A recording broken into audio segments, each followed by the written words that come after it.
সংস্কার প্রক্রিয়ায় বিএনপি সর্বাত্মক সহযোগিতা করেছে জানিয়ে দলটির মহাসচিব মির্জা ফখরুল ইসলাম আলমগীর বলেছেন, ৩১ দফা কর্মসূচি প্রবর্তনের মধ্য দিয়ে দেশের রাজনীতিতে আমূল পরিবর্তন আনার ব্যবস্থা রয়েছে। বিস্তারিত থাকছে স্টাফ রিপোর্টার এর প্রতিবেদন। আজ সোমবার ১ সেপ্টেম্বর বিএনপির প্রতিষ্ঠা বার্ষিকীতে জিয়াউর রহমানের সমাধিতে শ্রদ্ধা জানানোর পর সাংবাদিকদের তিনি একথা বলেন। মির্জা ফখরুল বলেন, সংস্কার প্রক্রিয়ায় সর্বাত্মক সহযোগিতা করেছে বিএনপি। বিএনপির ৩১ দফা কর্মসূচি প্রবর্তনের মধ্য দিয়ে বাংলাদেশের রাজনীতিতে সম্পূর্ণ আমূল একটি পরিবর্তন আনার ব্যবস্থা করা হয়েছে। জনগণের সমর্থনের মধ্য দিয়ে বিএনপি রাষ্ট্র পরিচালনার দায়িত্ব পেলে নিঃসন্দেহে আমাদের নেতা তারেক রহমানের নেতৃত্বে বিএনপি একদিকে রাজনৈতিক পরিবর্তন ঘটাবে, অন্যদিকে অর্থনৈতিক প্রবৃদ্ধি ঘটাবে। নিঃসন্দেহে বাংলাদেশকে আরও সামনের দিকে এগিয়ে নেওয়া হবে। বিএনপি গণতন্ত্রকে পুনরুদ্ধারের জন্য বারবার লড়াই করেছে উল্লেখ করে তিনি বলেন, বিএনপিকে ধ্বংস করার জন্য বারবার চেষ্টা করা হয়েছে, কিন্তু বিএনপি ফিনিক্স পাখির মতো প্রতিবার জিয়াউর রহমান ও খালেদা জিয়ার আদর্শকে নিয়ে জেগেছে। আর গণতন্ত্রের জন্য বিএনপি গত ১৫ বছর যে সংগ্রাম করেছে তাতে নির্বাসিত হয়ে দলের ভারপ্রাপ্ত চেয়ারম্যান তারেক রহমান নেতৃত্ব দিয়েছেন। বিএনপি মহাসচিব বলেন, ফ্যাসিবাদ সরকার বিএনপির প্রায় ৬০ লাখ মানুষের বিরুদ্ধে মিথ্যা মামলা দেওয়া হয়, প্রায় ২০,০০০ মানুষকে হত্যা করা হয় এবং ১,৭০০ নেতাকর্মীকে গুম করা হয়।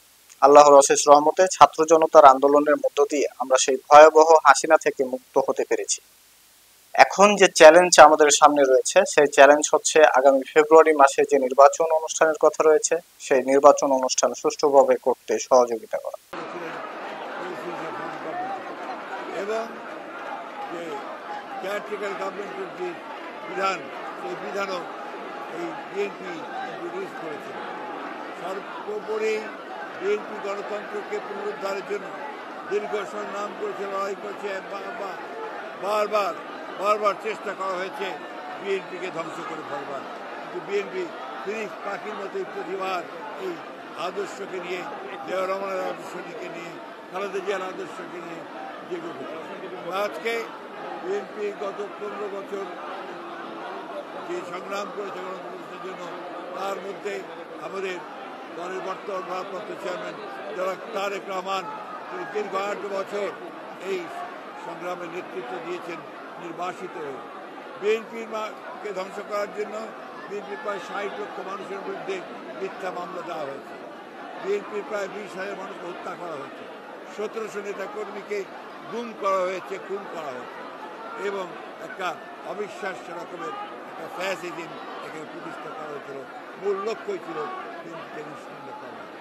আল্লাহর অশেষ রহমতে জনগণের আন্দোলনের মধ্য দিয়ে, ছাত্রদের আন্দোলনের মধ্য দিয়ে আমরা সেই ভয়াবহ হাসিনা থেকে মুক্ত হতে পেরেছি, আর ফ্যাসিবাদ থেকে মুক্ত হতে পেরেছি। এখন যে চ্যালেঞ্জ আমাদের সামনে রয়েছে সেই চ্যালেঞ্জ হচ্ছে যে আগামী ফেব্রুয়ারি মাসে, ২৬শে ফেব্রুয়ারি মাসে যে নির্বাচন অনুষ্ঠানের কথা আছে, সেই নির্বাচন অনুষ্ঠান সুষ্ঠুভাবে করার সর্বোচ্চ সহযোগিতা করা, সাহায্য করা। যে সংস্কার প্রস্তাবগুলো নিয়ে এসেছিল, সংস্কার যে আপনার কমিটিগুলো, কমিশনগুলো, সেই সংস্কারগুলো বিএনপি সর্বাত্মক সহযোগিতা করেছে এবং বিএনপির ৩১ দফা কর্মসূচি প্রবর্তনের মধ্যে দিয়ে বাংলাদেশের রাজনীতিতে সম্পূর্ণ আমূল একটি পরিবর্তন আনার ব্যবস্থা করেছে। জনগণের সমর্থনের মধ্য দিয়ে বিএনপি যদি রাষ্ট্র পরিচালনার দায়িত্ব পায়, তাহলে নিঃসন্দেহে আমাদের নেতা চেয়ারম্যান তারেক রহমানের নেতৃত্বে বাংলাদেশে বিএনপি একদিকে রাজনৈতিক পরিবর্তন ঘটাবে, অন্যদিকে অর্থনৈতিক প্রবৃদ্ধি ঘটাবে এবং নিঃসন্দেহে বাংলাদেশকে আরও সামনের দিকে এগিয়ে নিয়ে যাবে। ধন্যবাদ।